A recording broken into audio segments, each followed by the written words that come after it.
bosolo na maloba, bosolo na maloba. Poyo pambolama. Il y en a plusieurs. Nous venons qu'à l'église. Nazwa, Nazala Peni. Osobo ça n'a pas molama. Faut poursuivre dans nos règles, dans nos principes moraux ensemble. Le peuple de Dieu, et ça là va passer. Totiki musala approprié. Oyo zamba pone la kibiso. Tokomi ko rejoindre. Makambo yo so pesa nzambe lokumute.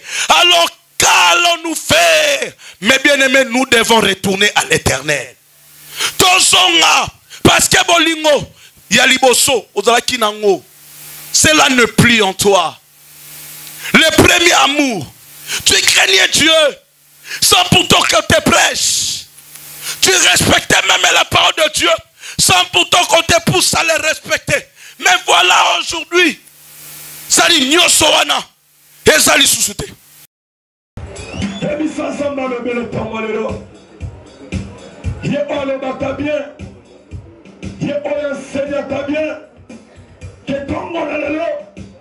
Éternel Dieu de gloire, ton cabi maman on a salobo konayo.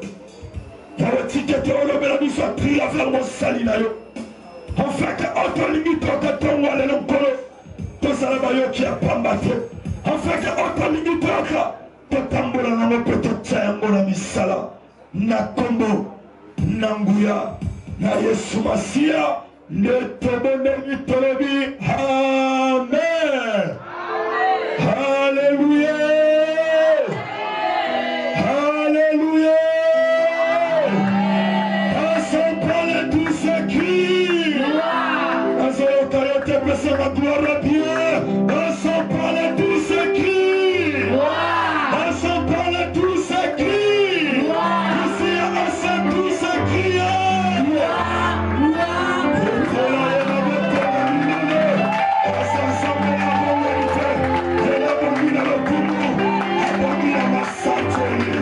Est-ce que c'est que le camarade Alléluia. Dans ce temps, mes bien-aimés, on s'appelle au camarade Alléluia. La benga yete. La mati c'est ton akiti saye. La tambore ton akiti saye. La bimotonga so benga bien. Alobata bien. Kamuna so benga. Le revera. Pasteur Jacques Velo. Amazon Poussana.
circonstances. L'unique et le véritable Dieu, la parole est faite c'est le Dieu de mes pères. Natomoli opposanta. Merci pour Bonanga Moko. Otianga Pembe. Natina Moussala Nayo. Le Dieu de mon père Michel Likofat. Je te dis merci. Le Dieu de mon appel. Le Dieu de ma jeunesse. Le Dieu de mon parcours. Le Dieu de ma destinée. Je t'appelle. Viens. Parle-nous du début jusqu'à la fin. Car il est écrit, c'est poussé par l'Esprit Saint, que les hommes saints ont parlé de ta part. Seigneur, transforme-nous en travers de ta parole. Édifie-nous en travers de ta parole. Change-nous par ta parole. Informe-nous par ta parole. Nous voulons être ton Père, les saints, les hommes purs par ta parole. Il est écrit, l'homme ne vivra pas du tout du pain seulement, mais de toutes sortes de la parole qui sort de ta bouche. Et tika olobe la biso. Et baneli pesuka. N'a ramené tous les esprits mauvais à la soumission de ta parole. Dans le nom de Jésus-Christ de Nazareth. Tikaïna. Mon limona yo. Et salana biso. Et baneli bomona suka. Na Congo na Yesu Christo Nazareth. Nzambo ya Sarabomo. Neba santu tolobi. Amen. Amen. Ayokamen na yote, alléluia. Amen. Ayokamen na yote, alléluia. Alléluia. Amon ande comment Razarofan la téléman s'il vous plaît. Merci la vôtre aussi. Alléluia. Amen, amen.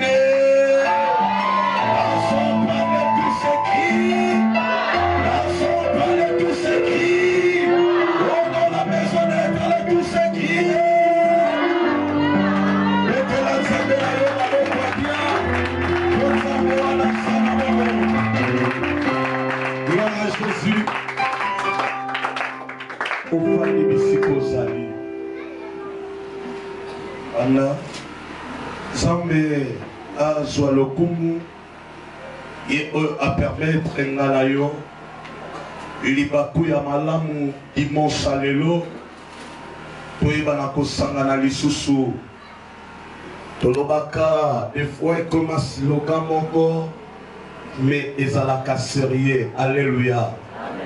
Kolala kolamuka eza omesanote. Amen.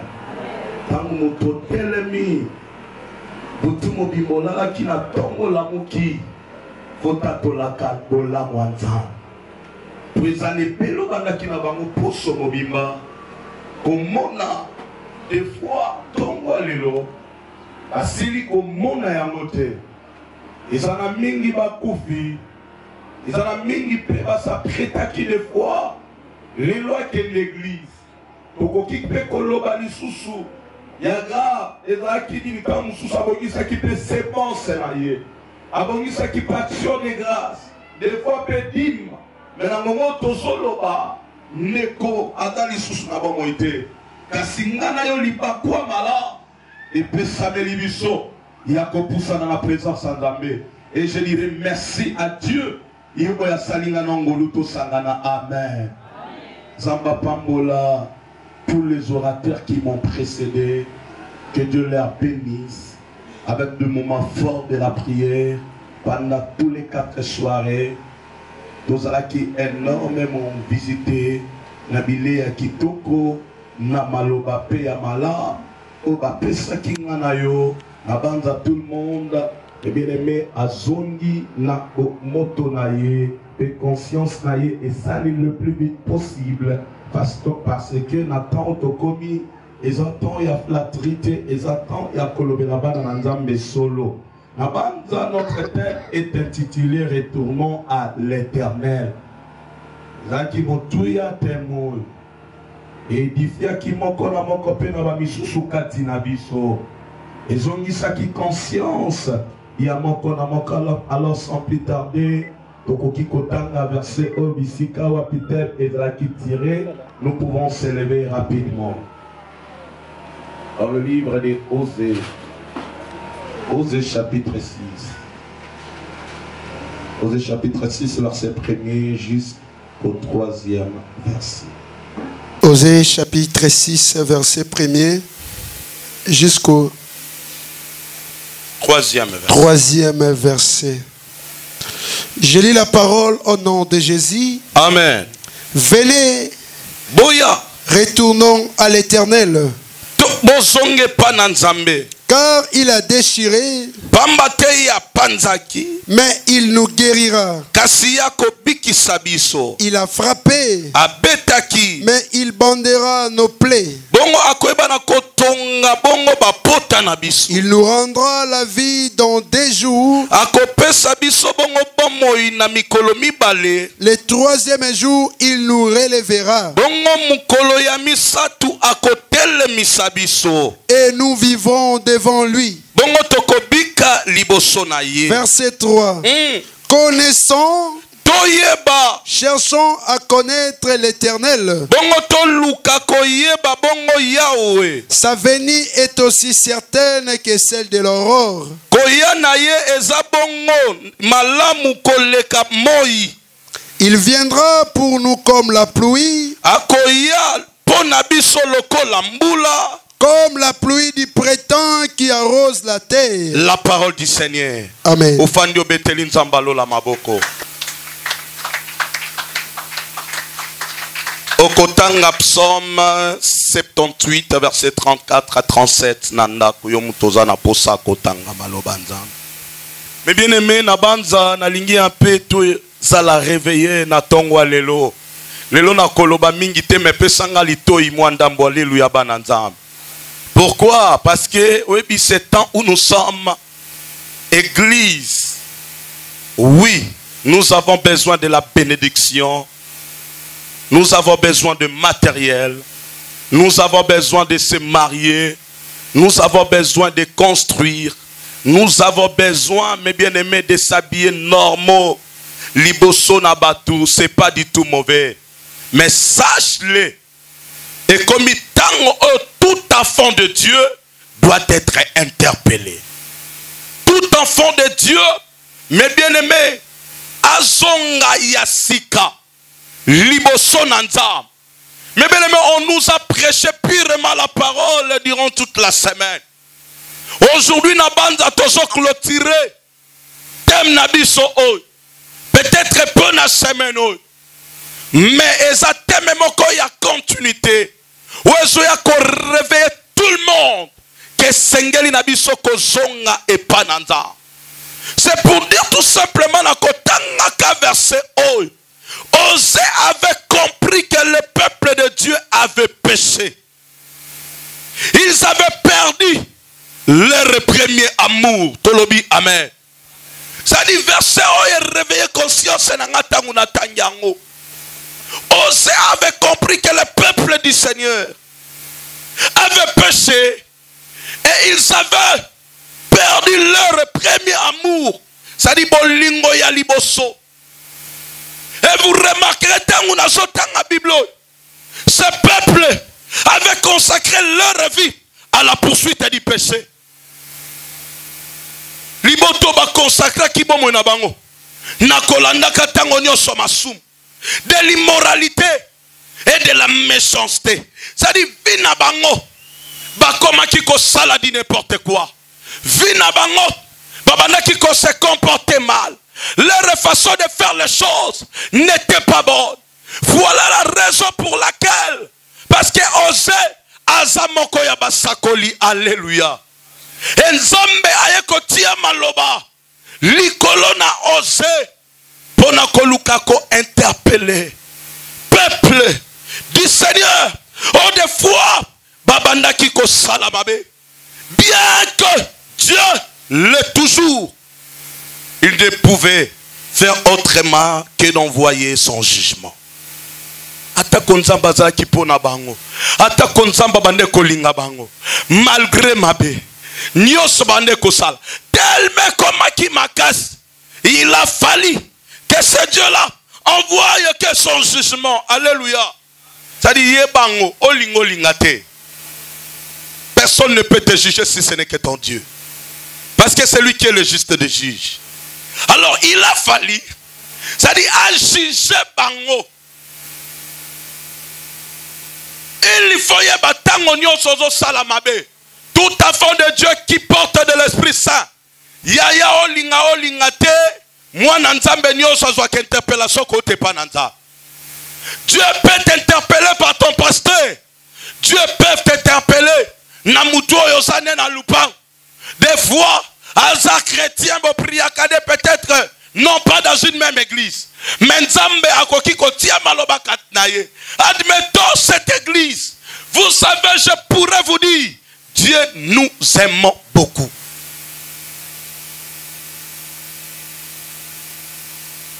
Dieu nous aime. Dieu nous aime.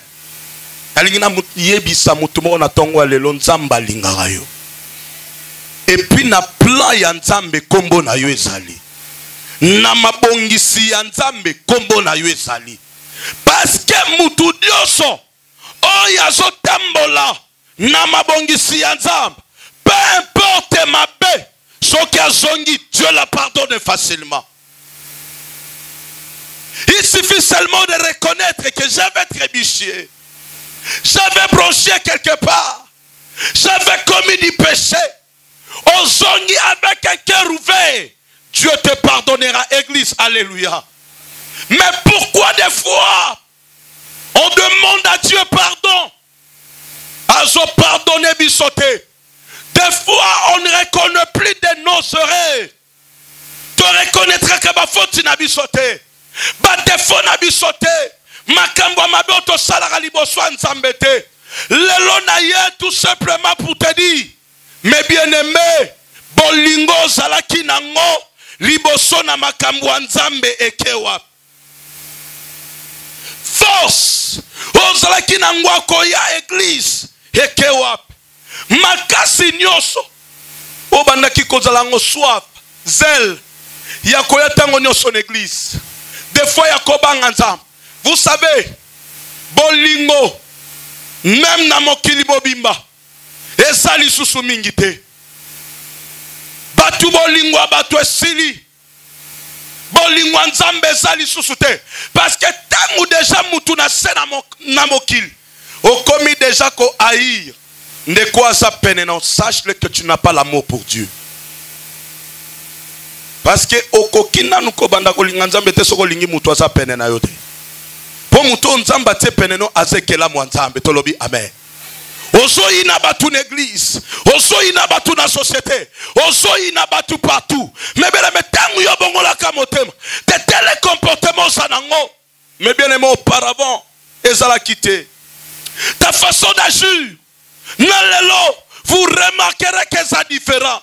Même si ma façon ya côté ya otozote en église échanger, tout le monde a s'emporté dans le matériel, tout le monde a s'emporté n'a pas bien fait, tout le monde a s'emporté kola ki sabatu bozui. Mais bien aimé la lingina bisayo okoki kola ki samutu bozui, mais la ki saye ni ne koki ko garantir bozui na ye.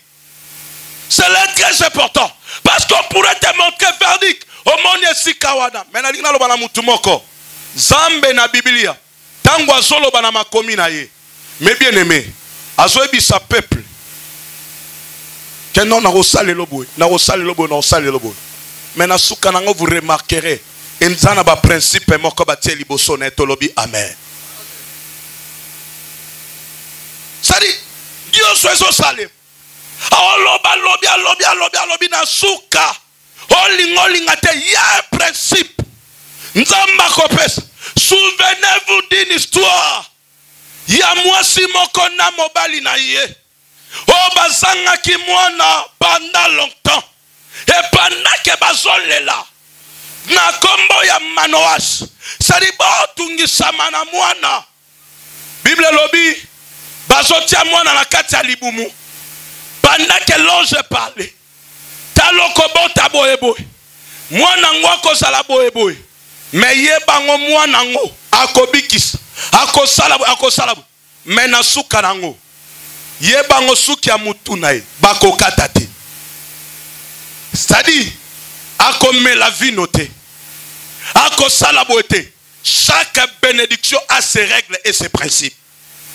Si tu veux posséder la bénédiction de Dieu, poursuivre tout d'abord ses principes ainsi que ses règles. Il y en a plusieurs. Nous venons qu'à l'église. Nazwa, Nazala Béni. Ozobo Sanavo Pamolama. Faut poursuivre nos règles, nos principes moraux. Alléluia, peuple de Dieu. Libota oye komaki penepe ya kobunga. Esi ebunga ki. Na lingina loba. Na mutumo konzamba kelayo po asala pertite. Nzamba kelayo po atika la maboko pamba te jamais. Nzamba kelayo me bien aimé po akuta na la ba faillite te jamais. Lelo oyo peuple de Dieu. Et salala ba pasteur. Totiki musala approprié. Oyo nzamba pone la kibiso. Tokomi ko rejoindre. Makambo yo so pesa nzambe lokumute. Alors qu'allons-nous faire? Mais bien aimé, nous devons retourner à l'éternel. Tozonga. Parce que bolingo. Yaliboso. Ozalaki nango. Cela ne plie en toi. Le premier amour. Tu craignais Dieu sans pourtant qu'on te prêche. Tu respectais même la parole de Dieu sans pourtant qu'on te pousse à les respecter. Mais voilà aujourd'hui, ça dit nyosoana et ça dit sous-souté. Comme plus que banza, naswa, na pambolama, nazala béni, tolobi amen église. Et Seigneur n'a yo comprendre, Dieu bénit. Mais une seule chose que Dieu te demande, respecte sa parole. Respecte sa parole. Parce que la parole de Dieu, c'est le tableau de bord pour nous les chrétiens. Tu peux faire tout. Mais Josa Katango Nyoso Dali Loba Yanzambe. Nini Liloba Nzambe Pekisi Yosal. Nini Loba Nzambe Pekisi Yosimba. Nini Loba Nzambe Pekisi Yosua. Bisikani Loba Nzambe Pekisi Yokotate. Alléluia. Nakoki Kosala Nyonso. Mais Kobo Sanate y a un tableau de bord. Règlement d'ordre intérieur que Dieu nous a laissé. C'est sa Bible, sa parole. Mutunyo swatanga malobanza. Oya zalaka connecté na lola na prière. Mais bien aimé, c'est difficile pour lui. Abana ko trébucher en tout moment.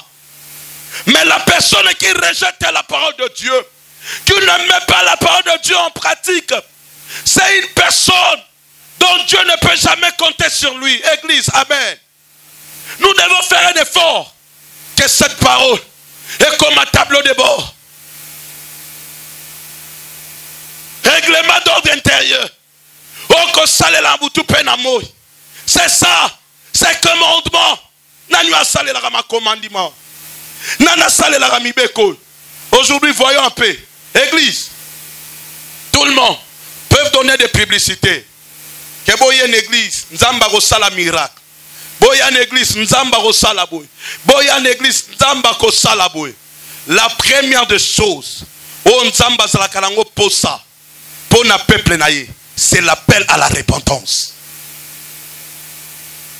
Parce que l'appel à la repentance, elle est très important pour tous les chrétiens. Parce que tout enfant de Dieu doit renouveler son intimité avec Dieu du jour au jour. Du matin au soir.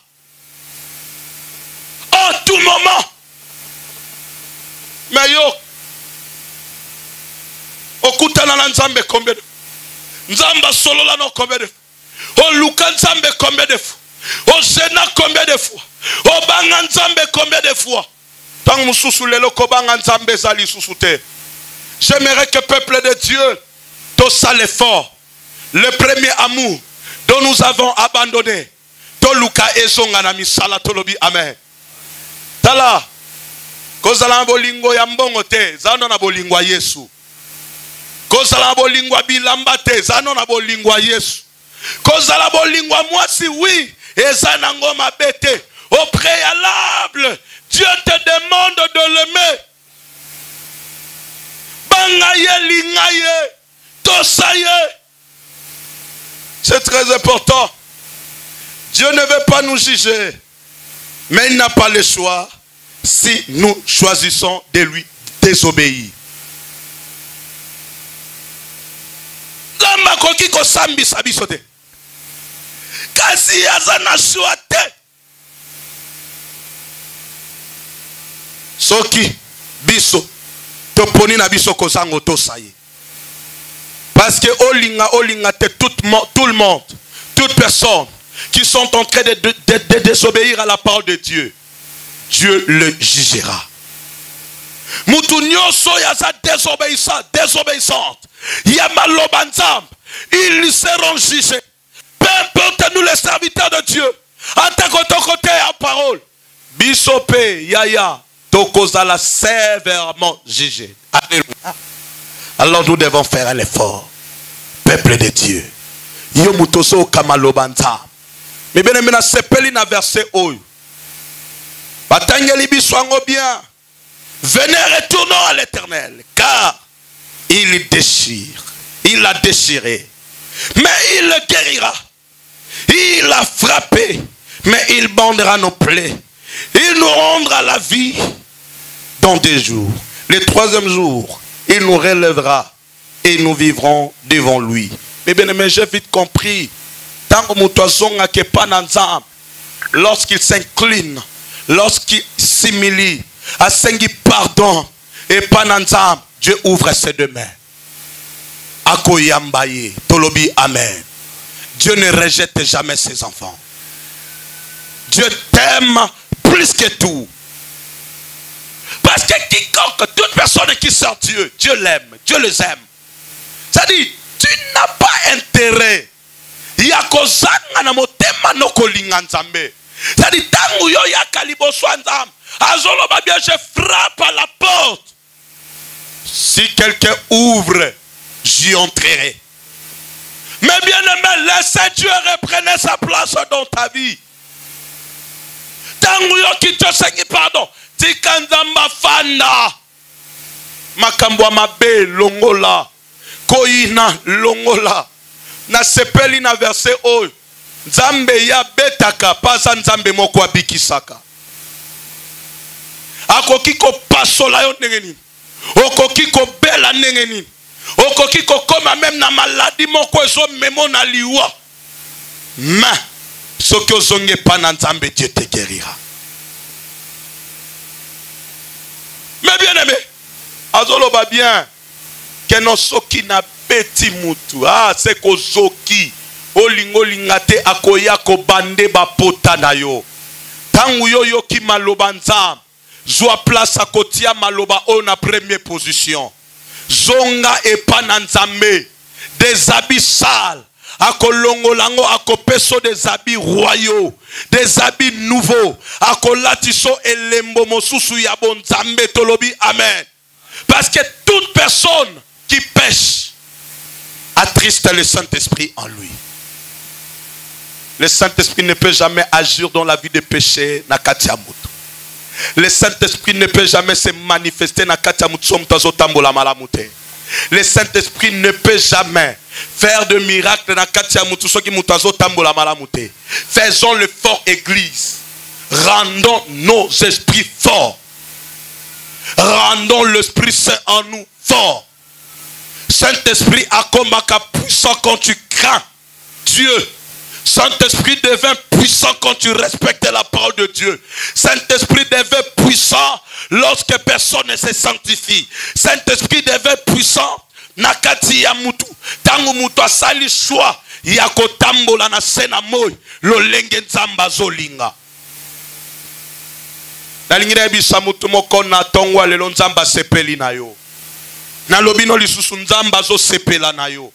Pourquoi nzamba zo sepela na yo? Parce que zo changer ka ozo komanaka na ye.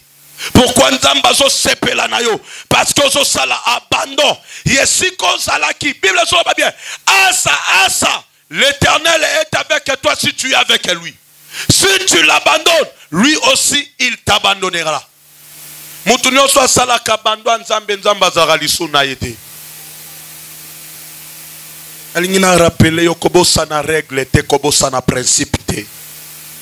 Tout enfant de Dieu, azana règle, on zamba tchakalibo sonné pour kazala béni. Tout enfant de Dieu a un principe. C'est-à-dire, j'insiste sur ça. Parce que plusieurs des enfants de Dieu, Babo Sani ordre. Même si Mosali Anza. C'est-à-dire, nous avons oublié tout. Mais Tozana Posatos à la béni.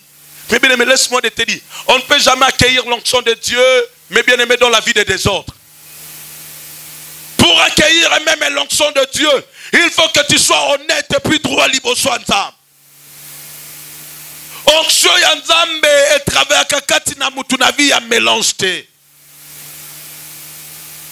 Bande koya l'église muta forçara yo te. Bolingo ça te parce que la personne qui a de l'amour de Dieu, amoureux se manifestera katina ye. Muta kopekisa l'église azate. Mutako pekisa pusana liboso nzamba zate. Mutako pekisa ya salela nzamba zate. Mutako pekisa ya a se donner pour l'œuvre de Dieu azate. Mais aujourd'hui on te force. Aujourd'hui on te pousse de venir à l'église. J'aime ce verset. Nakoki kolekate. Le premier amour. Apocalypse chapitre 2. Dans son verset premier. C'est le verset que j'aime. Apocalypse chapitre 2. Je lis la parole au nom de Jésus. Amen. Écrit à l'ange de l'église d'Éphèse. Voici ce que dit celui qui tient les 7 étoiles dans sa main droite. Mona topetala. Oyezoloba moto oya simbi bongo minzoto sambo na loboko na ya mobal. Celui qui marche au milieu de 7 chandeliers d'or. Oyo azotambo la bongo na katikati ya ba chandelier ya wolo sambo.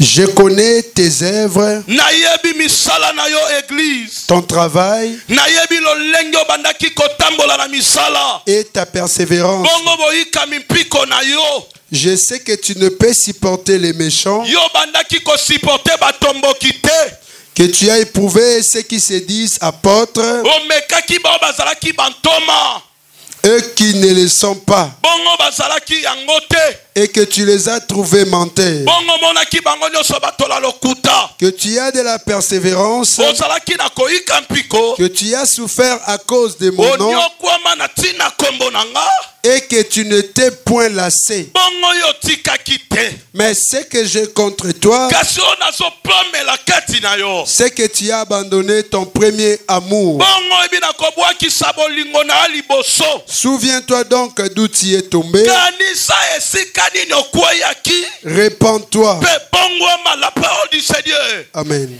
Dieu te demande le premier amour. Souviens-toi, souviens-toi. Esiko kwei. Souviens-toi, souviens-toi. Esika me bien-aimé okwei. Kanisa. Abakuke dit bien, j'étais à mon poste. Alléluia. Mais bien aimé, poste oyo zalaki. Fonction bandaki ko exercer l'église. Nani apekisa yo ko salango. Côté ya obandaki côté ya batu. Nani apekisa yo côté ya batu. Ko intercéder obandaki ko intercéder. Nani apekisa yo ko intercéder. Évangélisation bandaki ko sala. Nani apekisa yo ko sala. Ko banga nzambo bandaki ko banga nzambo. Nani apekisi yo. Zambazana posa na yo ozonga lokola fan produit gena tongwa lelo. Zambazana posa na yo ozonga église. Mais bien le metolanda matériel était matériel et ça ko garantir bo konti ya likolo te. Finance non plus. Yango te ko garantir bo konti ya likolo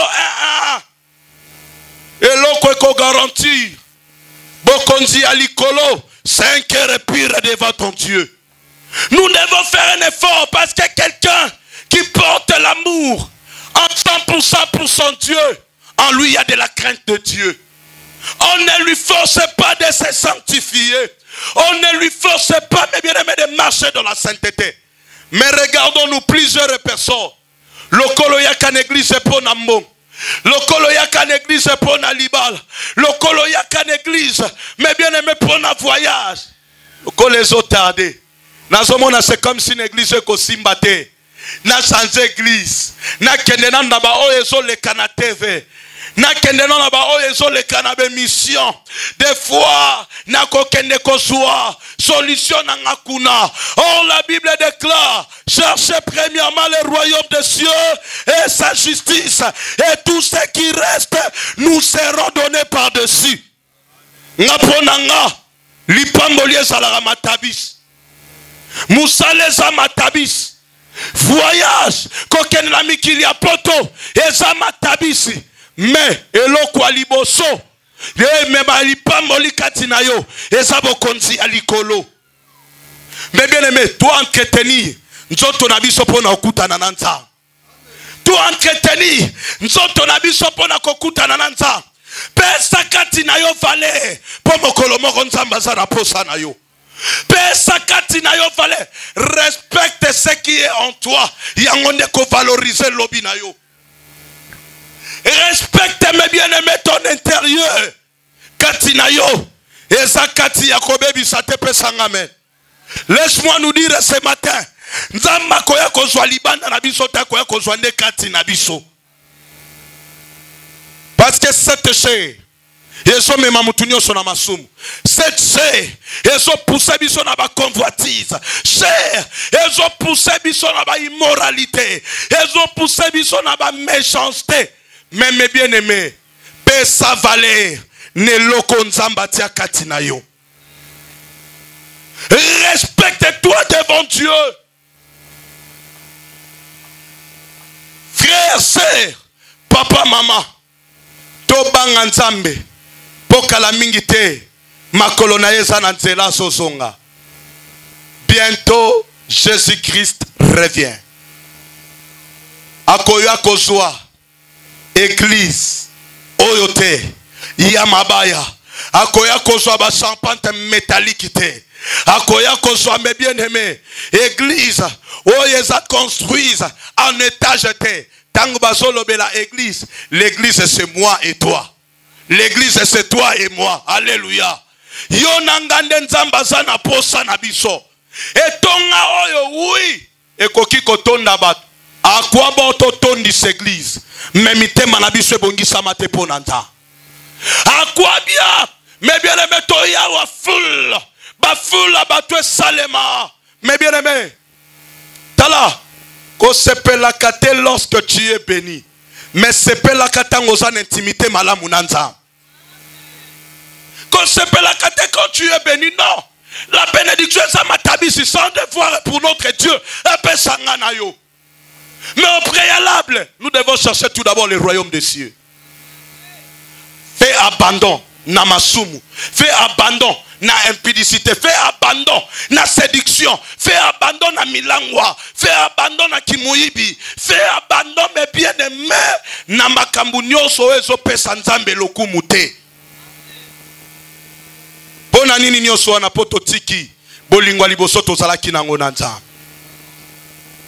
Tikanga na bisayo nzambe akelaki yo na biti tetango nyonso batu ba betelo maboko ba sepela na yo. Mais Dieu t'avait créé pour témoignage na yo et influencer batu ba yala ngambo nzambe. Nzamba kela yo te tout le temps au saliba plein non te akela yo tout le temps au kabimbongo non ce n'est pas ça.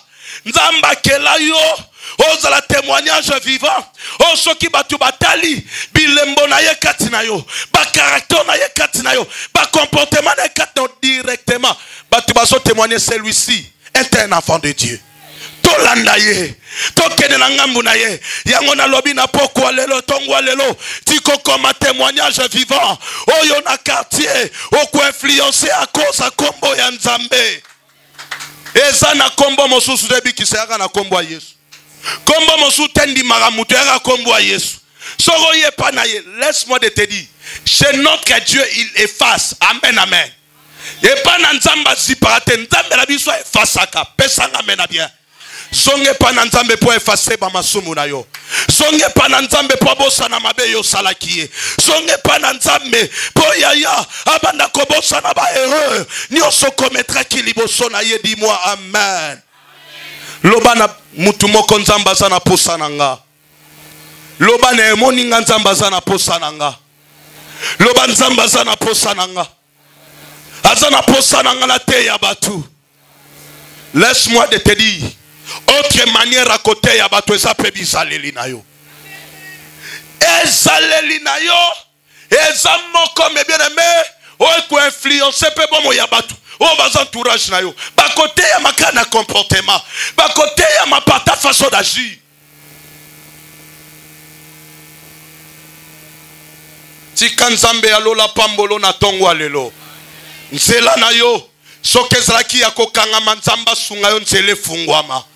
Mutu nyonso atambolaka epa na nzambe assurance alipamboli eza mpo na ye. Olinga tata bisika na bato bazwaka te. Si tu crains Dieu, toi tu vas réussir. Ata bato babalaka te na famille. Soki yo bangi nzambe okobala. Kombo yo ndimela eza au-dessus ya loi. Kombo yo ndimela eza au-dessus ya mibeko batia. Kolinga mibeko ekonza yo te à cause de la vie de péché. Bima na kati ya masumu po yo posséder yawe bondoki ya libota na bino. Pombe bien aimé, bandoki fo bano banga kelo, celui-ci est un enfant de Dieu. Laisse-moi te dire.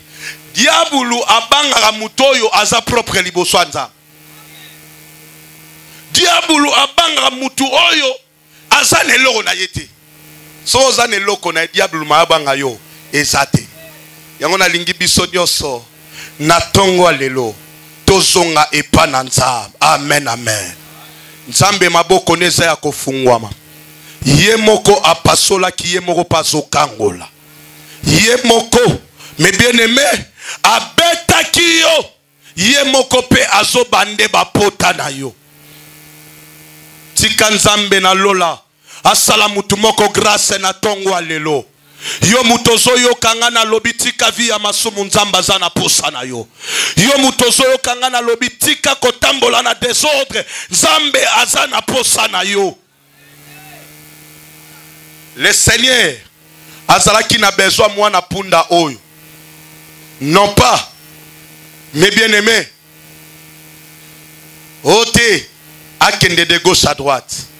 Posa mwana punda wana ezalaki yanda matali kolona ye. Laisse-moi de te dire, Tanguna Vinayo, Jésus-Christ est au-dessus de tout. La loi de la famille n'a plus de place. Fais un effort seulement. Pour Yesu ana posanayo. Lokola Yesu ana posanayo. Alinga commission marque déposée na Sénamoy. Alinga commission réserve stratégique na ye. O batobele ba ko bénéficier na grâce. Nous sommes des frères. Nous sommes des sœurs. Papa, maman. Rien n'est trop tard. C'est le moment. Ton son n'est pas dans Nzambe. Sinon t'es écosalata. Je ne peux jamais te présenter la bénédiction, mais je te présente l'homme qui donne la bénédiction. La personne, c'est celui de Jésus-Christ de Nazareth. Yaka epanaye, mi pesako am esprit, salela ye poisa na posana yo. Soyo tika ki musala nzambe zonga. Soki yo po bande ko salela nzambe te. Na sengi lelo banda ko salela nzambe. Laisse-moi de te dire. Bible lobi l'élévation ne vient ni de l'Orient ni de l'Occident, mais l'élévation vient de l'Éternel. Oko tanga ba classe. Osa mayele. Ko beta tolo na mayele na yoto. Beta tolo si tu as Jésus. Oko ki ya ko sala na mbong. Yangonde te. E ko sala yo l'homme de valeur. Si tu veux qu'on t'appelle l'homme de valeur, la femme de valeur, ayez le nom de Jésus. Kombo ya Yesu ne point final ya makambu nyonso. Tika Yesu asunga mutu moko na tongo lelo loba amen. Yo mutu bande kokoka kosala bolamu te. Na lobi zongela bolingo. O sanjaki mate ya l'église. Zongela mate ya onzamba pesaki yo. Laisse-moi de te dire. Oui, mutu sokaza suna bolingo nzambe te à perdre contrôle. À perdre même essence na ya kibomoto. Vous allez remarquer même Jean-Baptiste, il a fallu atikalaka na désert. Fallait pas bimalibanda tolobi amen. Mutu azana bolingo nzambe misu na elula te. azalaka pe complexe na vite azangaka pe kimia te ata na pambolami te eza likambo na nga te eza likambo ya moto abenganga ata na lali nzala eza likambo na nga te eza likambo ya moto abenganga ata na kufi mpiaka lelo mais lokola naza en ordre na nzambe vouloir ou pas même vers le soir la lumière finira toujours par apparaître. Eza likambo tozala presse tikala esika nzambe atiaki yo atesika wana batu bakimi yo demeure seul avec ton Dieu.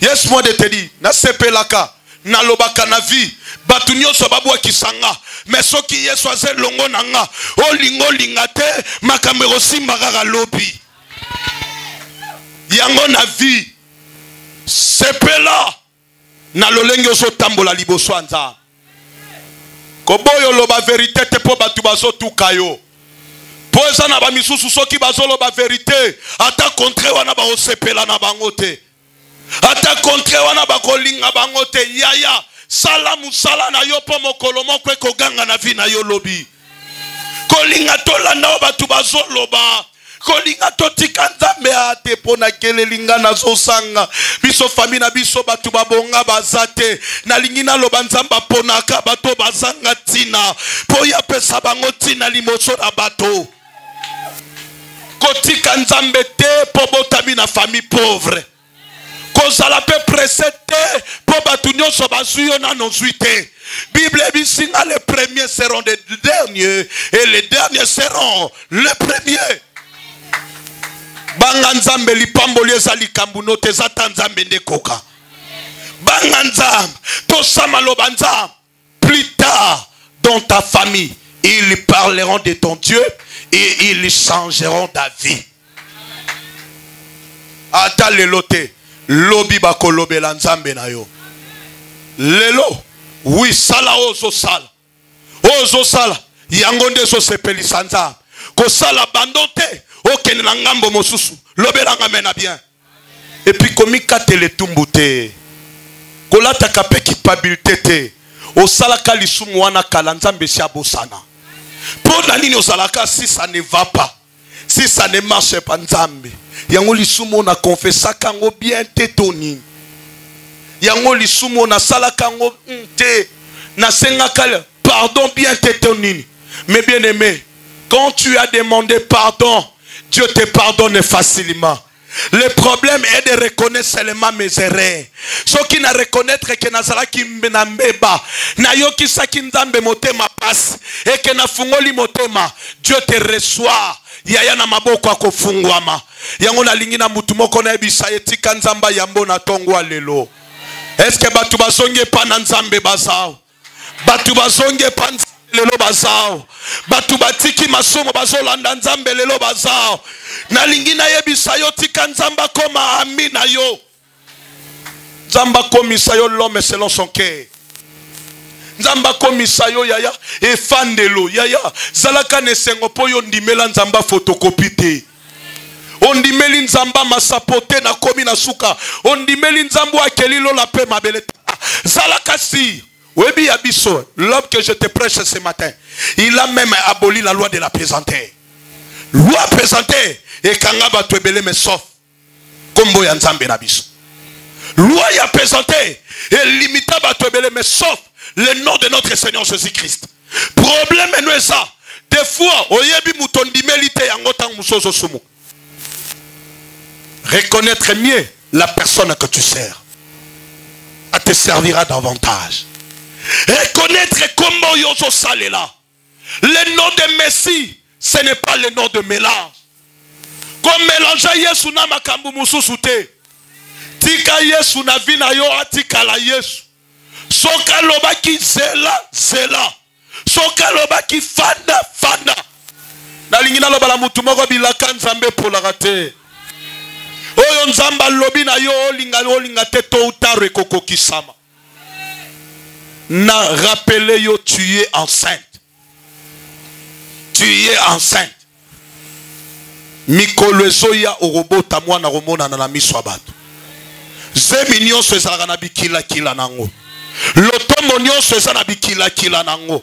Parcours nyonso ya mwana nzambe na nzambe na ye eza na bikila nango. Kobebisa bikila te sino prématuré. Kobebisa bikila te, garde les règles et les principes. Restez seulement à ton poste. Bolingo salaka nango wana. Yaya mutu akabolona bolingo nzambe te. Zemi wana ezo senga po lukela ngo tondolo te. Ata munoko esali ngai tika ngo esala ngai. Mokolo nango ayebi ndenge nini alingi ezalela.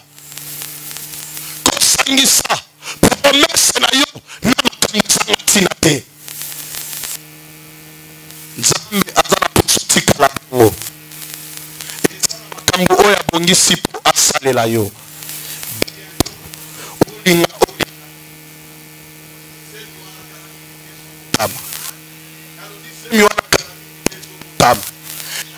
wana kala mingi te sobota. Zemi wana kala mingi te sobotama.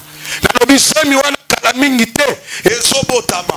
Kosala toba doloba loba nga na suki. Nga vina nga eza na spanse te. Webi tango pasi e mataka ne douleur d'affrontement e yaka. Yango na lobi mutu azo respecter ba principe. Abebi saka yaya promesse te. Ce qui promet ce baby c'est que makambo baby. Ce qui promet ce baby que c'est la honneur était. Ce qui promet ce baby que c'est la valeur était parce que valeur et ko utaka na bilako nzamba tia kati na yo. Honneur et ko bimara na bilako nzamba tia kati na yo. Est-ce que mutu moko za wa ko batela bilaka le mala? Mutu moko za ko batela bilaka le mala? Et la kaya liboso ko baby sate posa na rencontre na mutu moko. Ko baby sate po oso kutana ne lombe mobali kala mingi te. Et la kaya mi balé ko baby sate po bi kamatabi setali sa que tu étais vraiment le vrai enfant de Dieu. Po oyo tozo so na c'est le centuple les matabis. Ti kanzamba pambola yo. Ti kanzamba pambola yo. Bongi sana nzambe ko bandalelo, souviens-toi d'où tu es tombé et répands-toi. Kanisaka isiko kweyaki. Bando bongi sana nzam.